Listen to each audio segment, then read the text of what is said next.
Hello and welcome to Bread and Thread, a podcast about food and domestic history. I'm Liz. And I'm Hazel. We are two friends who studied archaeology together and love history and talking about history and making things. And we normally start by talking about the things that we have been making and or baking recently. So what have you been up to? So mostly obtaining things for my next big making. I have got the oil for the sunlight soap. I'm going to make that this weekend. Cool. Which means when this goes up, I should be able to post a picture of the sunlight soap, which is just going to look like a plain bar of soap, but we'll know. I mean, imagining it just glowing with sunlight. Maybe I'll take a picture of it outside.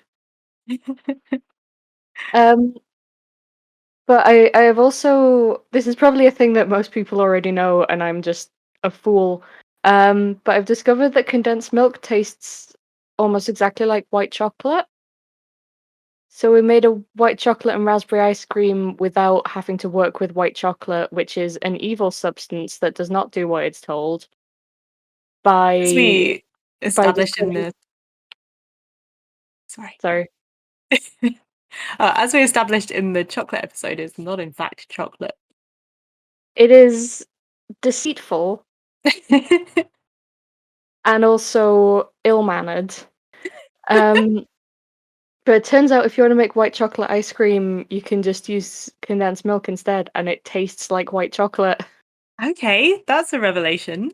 So we made raspberry and white chocolate ice cream. We made a raspberry compote, and then made just plain ice cream but with condensed milk in it, and swirled it together, and then it was raspberry and white chocolate ice cream. Oh my gosh, that sounds delicious, and you're making me jealous of having an ice cream maker. Oh, this was actually a no churn one. Oh, okay. Even better. I will I will try and remember to send you the recipe after we finish recording. I Yes, can't put it up please. as a patron recipe because I stole it from Good Housekeeping. Um, We but can't plagiarize good housekeeping. but I will put up an ice cream recipe as this month's Patreon recipe, available to $5 or above patrons. So that, Nice plug in there. yeah, that has been my making. How about you?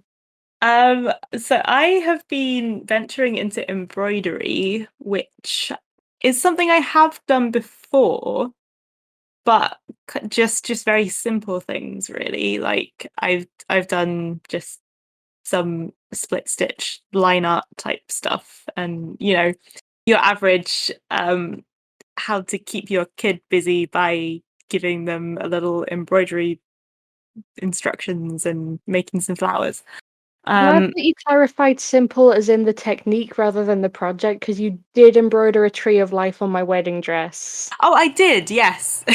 and like Celtic knots and things. I forgot about that. But that was actually, it was only two stitches. It was split stitch and satin stitch, both of which are really simple once you know how. Well, it was um very pretty. Yeah, I was quite pleased with that. And that was only one color as well, so that was fairly easy. But what I am doing now is an embroidered portrait of my grandma for her 90th birthday. Um, That's cute. yeah, so it's hopefully going to be very cute, but also because it's such a like significant present, or like emotionally significant. I'm just really scared of working on it because I want it to come out good. So I had a picture of her when she was a student nurse in the 50s, and she's wearing one of those um, really neat white uniforms with a little hat. And so I put that into just a free graphic design program. It's called Gravite Designer, and I just like traced over it to make a vector image of just like kind of a line art, just sort of Yeah. simplifying it as much as I could. And then I used that, printed that off, and used it as a pattern. But I am embroidering it in like full color, so I'm yeah, I haven't really had to do this scale of like choosing colors and trying to make it look realistic before. So and I'm having to think about like stitch direction and like it's a bit nail biting, but I'm enjoying it. I'm learning a lot. It does sound fun, if slightly weird, to presumably at some point be stood in front of a wall of embroidery floss and going, which one looks like my grandmother's skin? Yeah. I do also now own a copy of Thérèse de Dilmont's Oh, Encyclopedia of Needlework, which I found in a alright. secondhand bookshop the other day. And that is very exciting. And it has instructions for needle painting in it, which is like realistic long and short stitch embroidery, which is what I'm trying to do. So that's handy and good Yeah, timing. And it has a dedication in the front that it was given to somebody named Evelyn in 1935, and I love it. that's really lovely. So that is me. Oh, by the way, if you're a new listener, we have an episode on Thérèse de Dilmont's Encyclopedia of Needlework, which is like a very significant volume. And yeah, if you're interested in that, go back and listen to it. If you give me a second, I can tell you what episode number it is. Ooh. That is episode 25 from January 2021. Episode 25. If you want to learn about the books that Hazel bought. And it's also available for free online. And about a legitimate embroidery influencer. Yeah, she had shops under her name open in like various European capitals, and this book was in print until the 1950s, like from the 1880s. It's very interesting. Go listen and then come back to this one. But yeah, What is this anyway, one? today I'm going to talk about meal times, like the times that we eat, and what meals we eat when and why that is. So yeah, this is kind of brought about by, at the moment I work a job where I work over like what most people would consider lunchtime.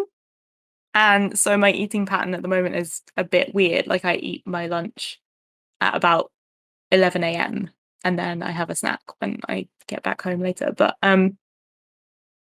yeah, so that got me thinking like, oh, I wonder what time people eat at different places in the world. And then so this is going to be the history of mealtimes.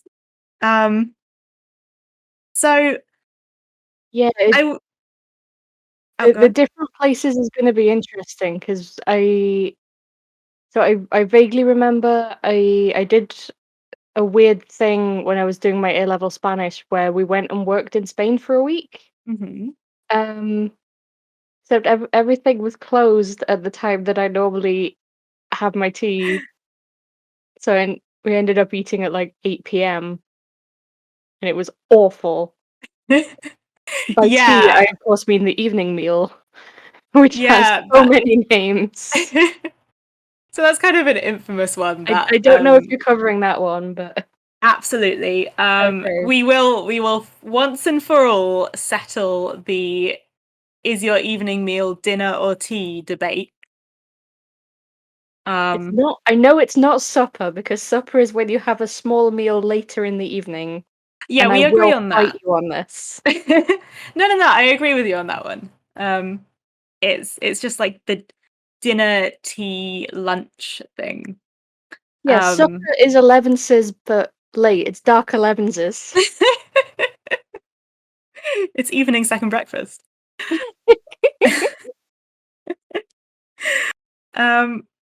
Yeah. So the Spanish evening meal being really late is quite an infamous one. I had a Spanish housemate when I was living in Manchester as well who would eat dinner really late, and if we would go on nights out together, she would be like, "Oh yeah, we'll go out after dinner," except dinner is like 9 or 10 o'clock, and then I'd just be like, I'm ready to go out, and she was just like, "No, we don't go out until like 1 a.m. What do you mean?"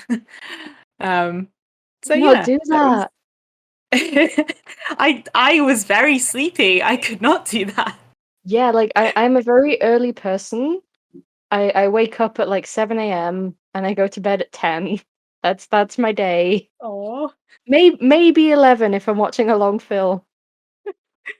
I'm a bit more of a night owl, but I just couldn't her friends would just do this like a couple nights a week and then just go to work the next day. And I was just like, how can you do this?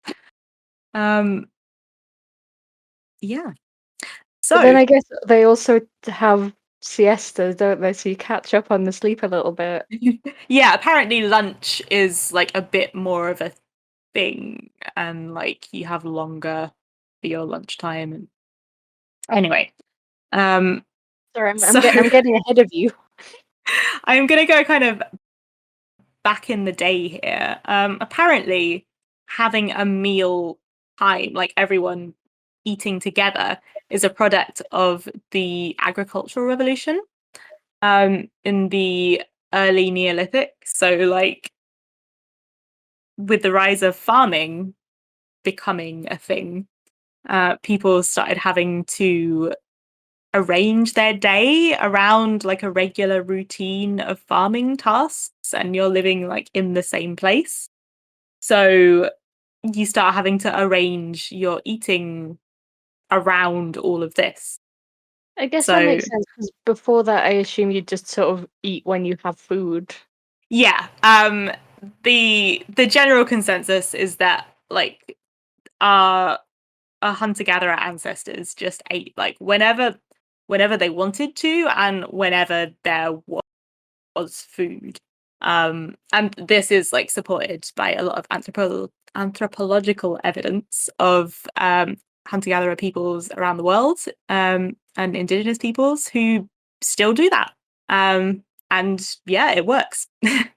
Like that's Mhm. kind of how it be before farming. And in fact, apart from big feasting events, so there is evidence in the form of things like big midden heaps, like heaps of rubbish that was deposited all at the same time, that tell us that people were gathering at certain times and having a big feast and everyone eating at once.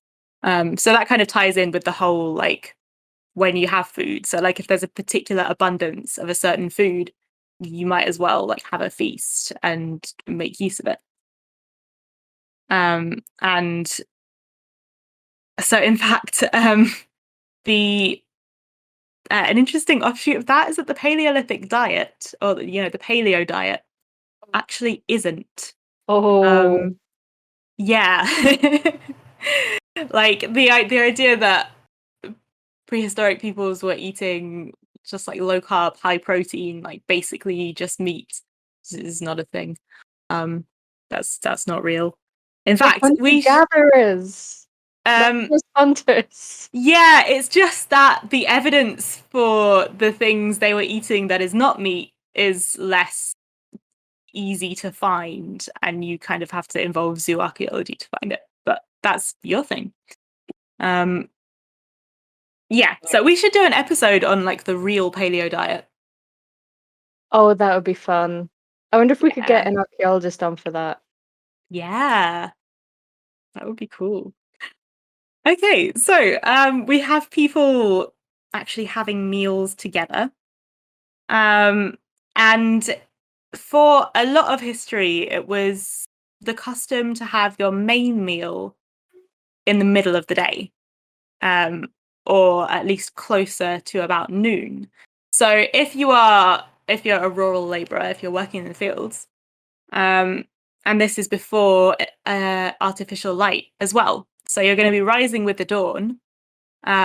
Breakfast is a bit of a debatable one. Like some people ate breakfast and some people didn't. But it kind of seems to be the case that if you're a labourer, you're going to be eating breakfast because like you need that. So you're rising with the dawn, you're having like a small breakfast, and you're going out to work in the fields. And so by noon, you've already worked about 6 hours. You're going to be hungry. And Makes that's sense. when people would be coming back to have their main meal. And so that was your dinner. So where the whole dinner becoming an evening meal thing comes from is that as the Industrial Revolution happened and people started moving into the towns and going to work in factories, you could only take with you for your lunch break. Like you might not get a big lunch break, and you could only take what you could carry with you to work. So people started having their the kind of a lighter meal in the middle of the day at dinner time. And then the actual main meal, so the dinner, got pushed back to when they got back from work. So I mean that's also like if you've got a couple and the wife's also working, then she's not going to be able to make dinner until she gets back either. So you're telling me that if early factories had had decent canteens, we might have still had lunch as the big main meal? Possibly so. And in fact, in a lot of rural areas, basically, as far as I can make out, every rural area around the world, um, having your main meal in the middle of the day remained the custom right up until the 20th century. And it's in a lot of places, it's still the custom because that's just like that's how it fits in with your working pattern. And especially if you live close to where you work. So if you're working on the family farm, you can easily come back in for dinner at midday. I mean, I guess it does make sense. You're having your big load of calories in the middle of doing a lot of hard physical stuff Hmm. and just sort of topping up at the start and end. Yeah. So then supper would be like the later meal that you would have. Um, and obviously, nobody likes going to bed on a full stomach, and people would be going to bed quite early um, before the artificial light. So that's why supper. Is what are you gonna do when it gets dark? Yeah. Just hang around with a candle.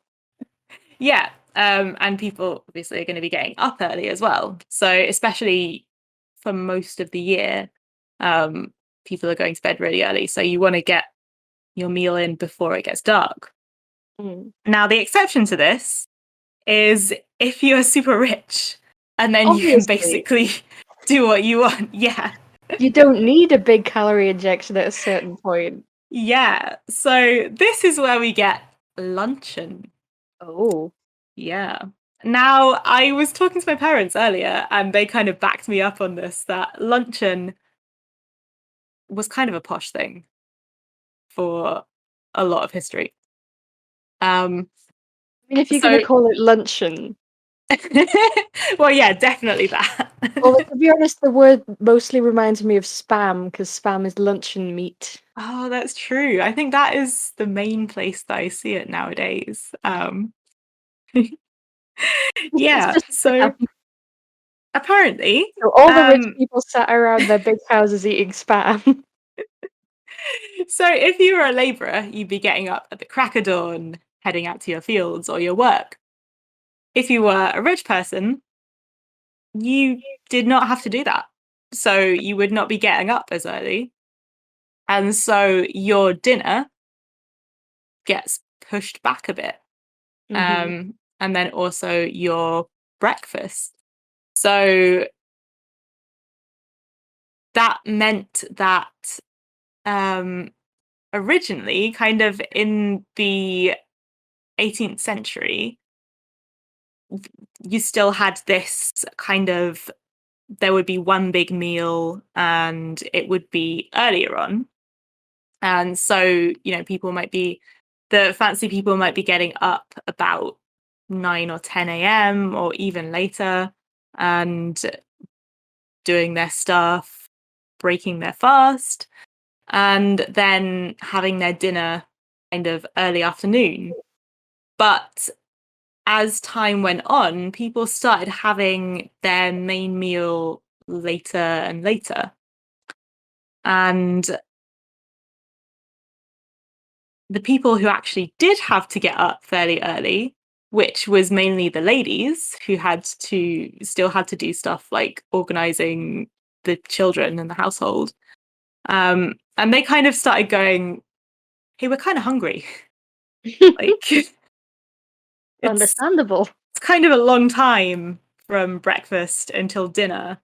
Uh, we're gonna have another meal, like a light meal in between, and that's luncheon. And originally that was a ladies thing for ladies, um, and would be like dainty Fellas. stuff. And in fact, apparently, the infamous Prince of Wales, the Prince Regent, later George IV, was kind of well known for lunching with ladies, and that was considered like part of his scandalousness. I mean, I guess it does combine as two big vices of women and food. Yep, indeed. All in one convenient package. There you go. Luncheon, extremely scandalous. I just think of that every time I sit down to a cheap egg and cress. And in fact, later on, that was also the invention of tea as well, as in tea time, about I have four heard or this 5 o'clock. story. Hmm. Yeah, so that being like as meal times got more standardized, but then evening meals would still be quite late on occasion. I mean, especially if you were like at court and the monarch for some reason wasn't hungry yet, and then everyone would have to wait until they wanted to eat because you can't eat before the monarch. Yeah, So because I guess if once you've got the more standard meals, but you're still getting up late, it's like 3 hours between breakfast and lunch, and then yeah.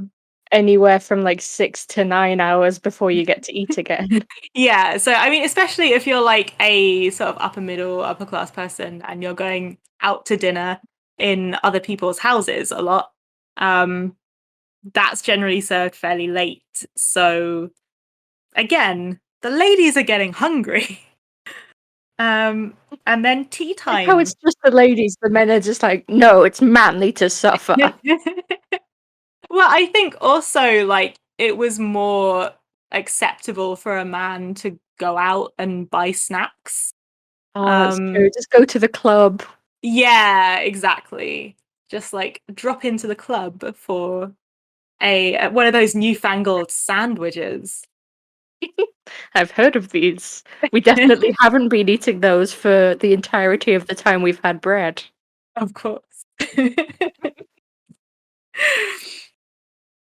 Yeah, so that's how tea ended up being something that consists of, dainty little sandwiches with crusts cut off and little cakes and and that sort of thing. Although interestingly, tea time didn't really catch on in other places. So apparently in the later 19th century and early 20th century, 5 o'clock tea time was just like everyone in Britain. If you could, you did 5 o'clock tea time. So I may be reading ahead, but Mhm. how does dinner become tea time in the north and then stay dinner in the south? Yeah. So I think again that's kind of more to do with class and occupation than necessarily like geographics. Um, but I think it's just a case of like the kind of fancier terms for it catching on more in the south than in the north. Um, because like even down here, rural people were still eating their main meal at at midday or in the afternoon for right up until the 20th century. So I was reading a book called Early to Rise by Bob Copper the other day, who was like a really well-known figure in Sussex folk song. And it's about his life growing up in the 1900s. And he describes, and in a small village on the South Downs in rural Sussex. And he describes his mother making dinner in the afternoon. So like making this big meal in the afternoon. And then even though the father was out at work, the family would still like have their dinner in the afternoon, save some for dad. And then when he got home later, like it would be heated up for him, and then everyone else would just have supper. So yeah, I think it's just like a case of certain language catching on in the South more than it did in the North. And it might have something to do as well, I think, with the sort of industrial centres in the North. So See, yeah. that's the other way round, because what I've encountered at least is you get sort of the North, especially working class North and Scotland, calling the evening meal tea, and then Yeah. Southerners and posh people calling it dinner. Yeah. Well, I got a bit confused with the lunchtime meal there as well. So okay, let me get this straight. So tea is either the tea or dinner is the evening meal, Hmm. and then the afternoon meal is either lunch or dinner. Yeah, I think it's a similar split of like we, and by we I guess I just mean like to North. Um, I I've always had breakfast, lunch, and tea, Hmm. but then there's also people who have breakfast, lunch, and dinner, Mm. or breakfast, dinner, and supper. Yeah, and I've also had breakfast, dinner, and tea. So I think it's just a thing of certain things remain the case in certain areas, and then depending on where your family's from, that's what you say. If anyone listening to this has English as a second language, good luck. Yeah. So the kind of exception to this is Sunday lunch or Sunday dinner, being the traditional main meal Ah, yes. at lunchtime. See, that one's Uh, always made sense to me because my assumption, obviously, I might be wrong, and you're the one that's done the research for this episode, but my mhm. assumption has always been, traditionally you would have been at a really long church service. Yes, but 'Cause I've also been told like of like older relatives putting a joint on at a low temperature, then going out to church and then coming back and it's done, and then you have the big meal. well, yeah, I think that's the reason for it being a roast is because that's easy to do when you're going to be going out for a few hours. Um, but also, that remained the kind of thing of Sunday was the day off Hmm. for most working people. And so that would keep the custom of having your main meal in the middle of the day because you didn't have to move it. Um, so apparently that's kind of why it's still in the afternoon. Um, so apparently a lot of these older customs of eating um, persisted in the US when they kind of has started changing in the UK. So stuff like having your main meal in the middle of the day and eating lighter in the evening, um, and like not having such a big breakfast. Apparently, that remained the custom when in Britain it was changing. But then also in continental Europe, it seems to be the case that, especially in places like the Mediterranean, where it's a warmer climate and like the afternoon is quite hot, and people are taking a break anyway, like the custom of having a larger main meal in the afternoon is still around. That makes sense. If it's kind of, I don't have the energy to do anything else. Yeah. I'm gonna sit here and eat my pasta. And then go to sleep for a bit. I mean, that's the dream, isn't it? That is the dream, absolutely. I mean, that is also the case in, other places of the world, especially places that have a lot of warm climate. Like when I was living in Vietnam, the midday nap was just everyone had a midday nap and it was the best. Um, so yeah, I like it. It seems to be that what time you eat develops a lot in response to what climate you live in, what your occupation is, like, yeah, whether or not you're living or you're working close to home, what the availability of food is around where you're working. So, uh, like a lot of people, if you've got time for lunch, like you might have in a warmer climate, then you can maybe if you're not going back home, you can pop out to a street stall or something, or even to a restaurant, have something there that's a bit more of a meal.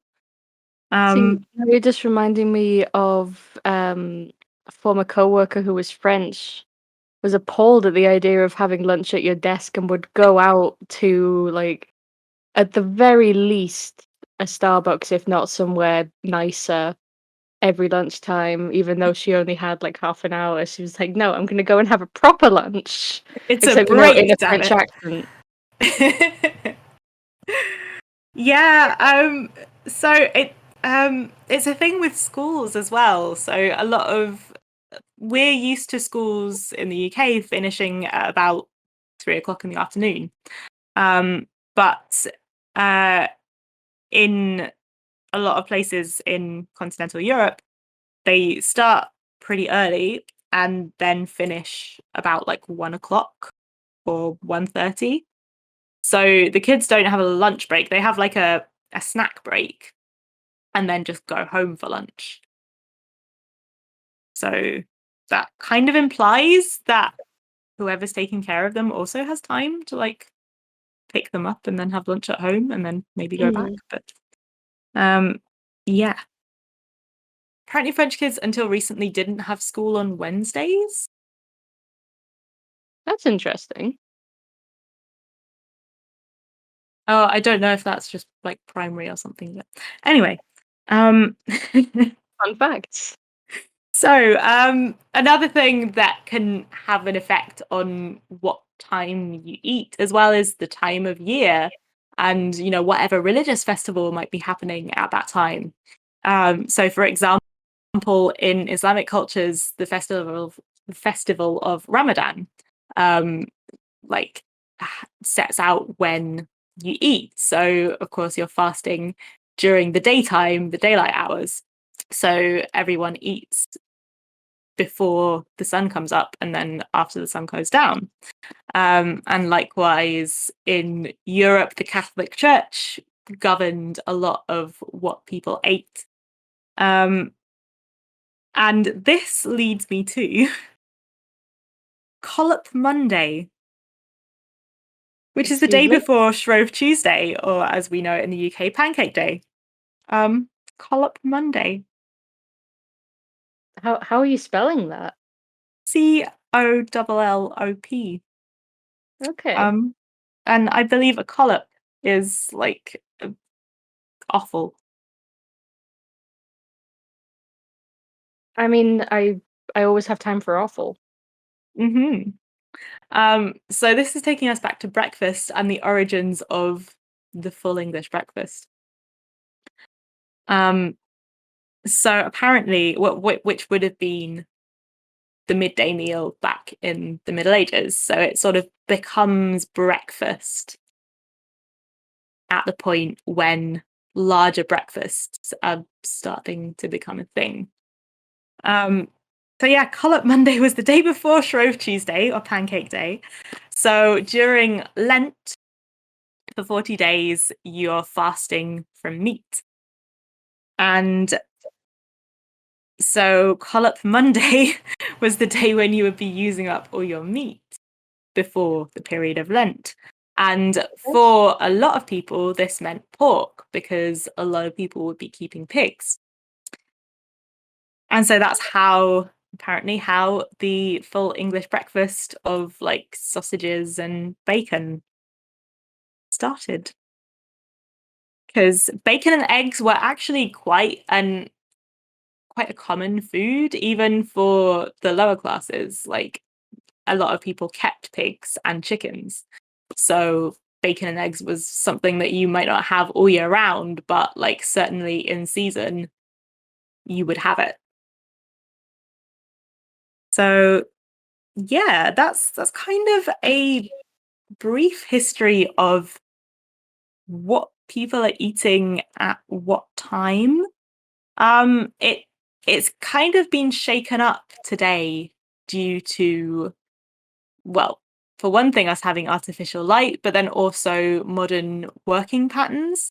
So from what I've been able to find out, most people around the world, if you live in a city, now eat 3 meals a day: breakfast, lunch, and dinner. But a lot of people in rural areas still have the main meal in the middle of the day.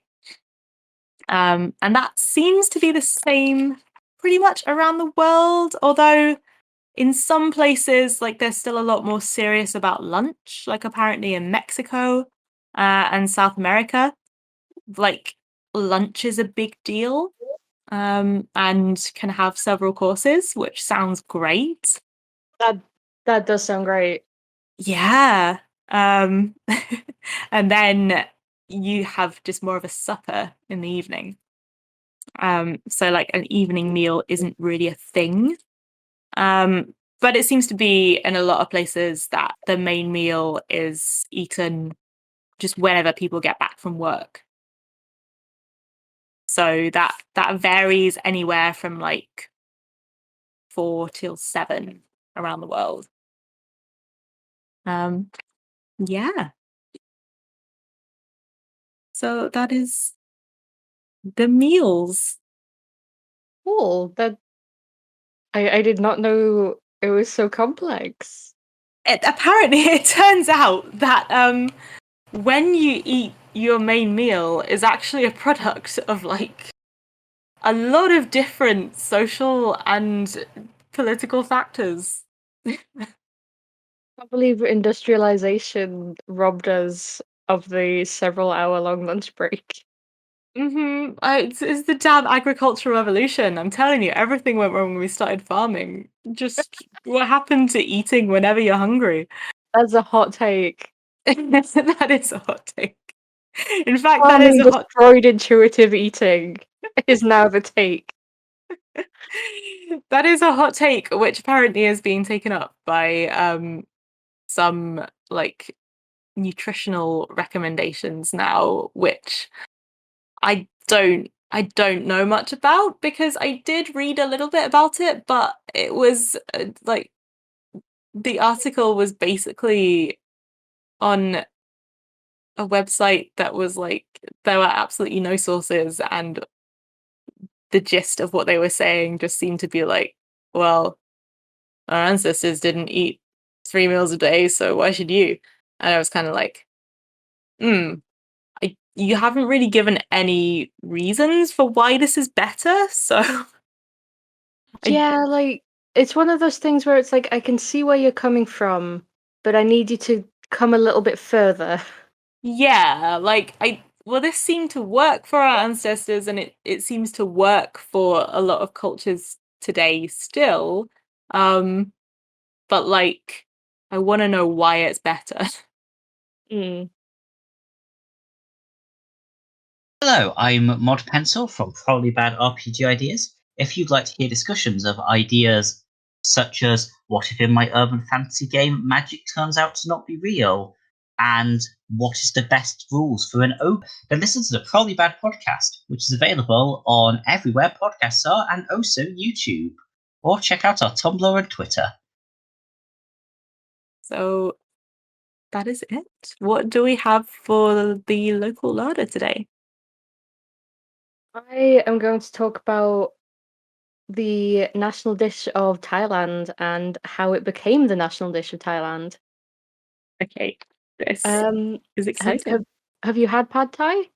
I have had pad thai. It is delicious. I have heard that it is actually not a particularly old or traditional dish, but I have no idea why. So tell me about pad thai. So, I mean, how old it is as a dish really depends on how you count it. Okay. Um, because when you come down to it, it's rice noodles in a certain sauce that definitely already existed. Hmm. But it was formalized as pad Thai um, in the sort of late 30s, early 40s,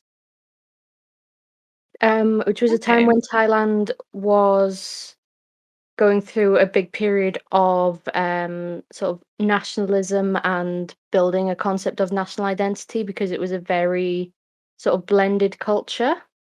Hmm. Um, and then I have listened to videos on how to pronounce this, but I might still get it wrong. Um, Black Pibun Songkram, often known in the West as just Pibble, was the prime minister and dictator of Thailand. Yeah, from 38 right up until pretty much the end of the Second World War. Um, so basically, he was inspired by Mussolini, which is always a good start to a sentence. Um, Yeah, to, that tells us things aren't going to go great. to start the Thai Cultural Revolution, um, which changed the country's name from Siam to Thailand, promoted the use of the Thai language and the concept of a national identity rather than Mhm. identifying with the different ethnic groups within Thailand. Um, and issued these 12 cultural mandates, one of which was about using Thai products and Thai food, which included the promotion of pad Thai um, as a kind of this is our national food now, rice noodles and spicy tamarind sauces is what we eat here. Okay. Um, I was kind of with like that doesn't sound too bad, until the this is what we eat thing. Like, promoting like local products and stuff well, is promoting not local products generally nice. because you don't want people to identify with other countries and are especially very, very anti-China. But like, yeah, until you get to the part about we're going to tell you what these local products are that you should be using, yeah, that part's not so Yeah, great. it's a very quick move from we should have a national identity to nationalism. Mm. Um, but apparently it was especially these noodles because people ate a lot of rice, unsurprisingly for the region. Hmm. Um, but due to the Second World War and flooding, there was a shortage of rice in sort of the very, very early 40s. Okay. Um, so Pibble's government promoted the consumption of noodles instead because it used less rice per serving. And it was sort of a push of like It's almost the Thai equivalent of digging for victory. So we're Okay. going to eat the rice noodles instead of the rice, and it's going to Wow. help us win the war, and it's going to bring us all together.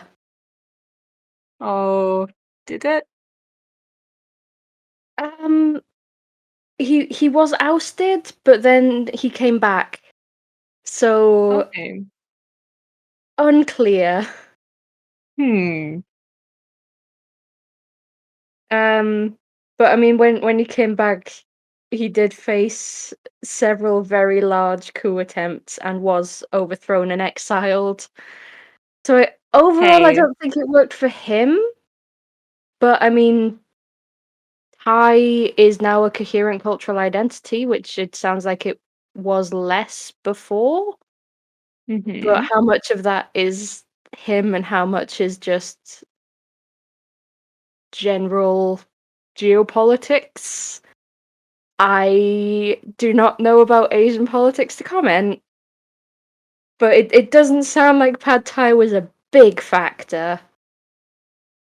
But it is now considered the national dish. Mm-hmm. Um, and in a CNN poll in 2011, it was rated the fifth most delicious food in the world. Ooh. I think that's pretty good for your national dish. Yeah, I mean, especially a quiz compiled on the other side of the world. A list compiled on the other side of the world. Yeah.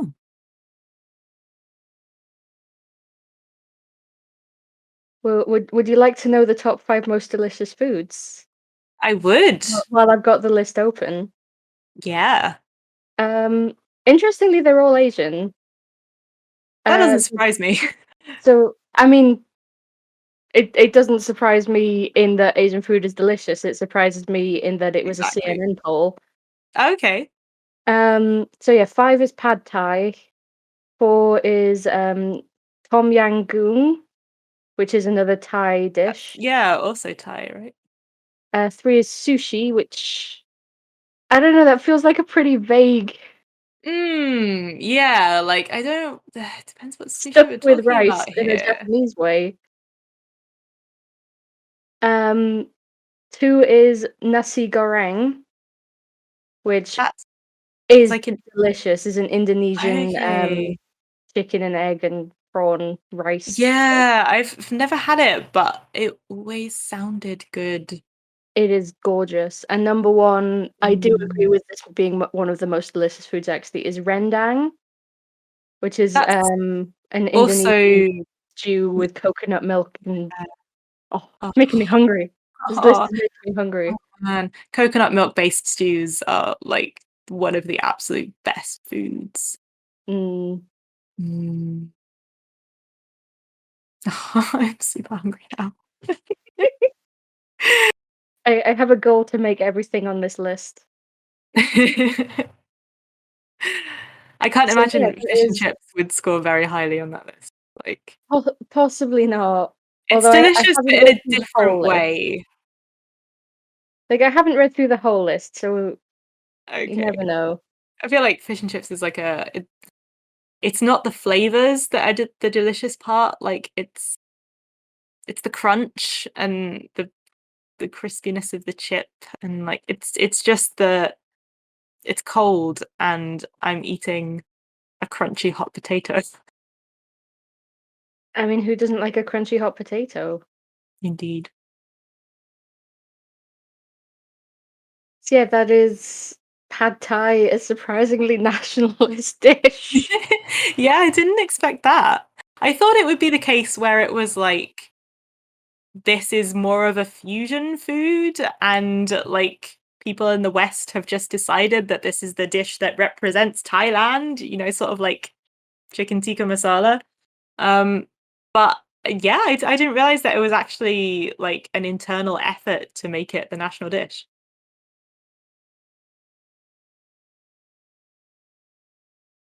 Sorry, I'm looking at this list now. Um, Number 37 is crisps. Again, which crisp? Just Because crisps. Whole mm, crisps. Every crisp. Except prawn cocktail. Oh, I like prawn cocktail, but only when it's like Skips or Monster Munch. I don't like prawn cocktail good crisps. If that makes sense. I think my favorite crisp might be the like industrial chemical pickled onion flavor of pickled Fish onion. and chips is number 21. Oh, okay, that's not bad. That's not bad. It sits between pho and egg tart, which is like an egg custard tart. Okay. Hmm. I'll accept this.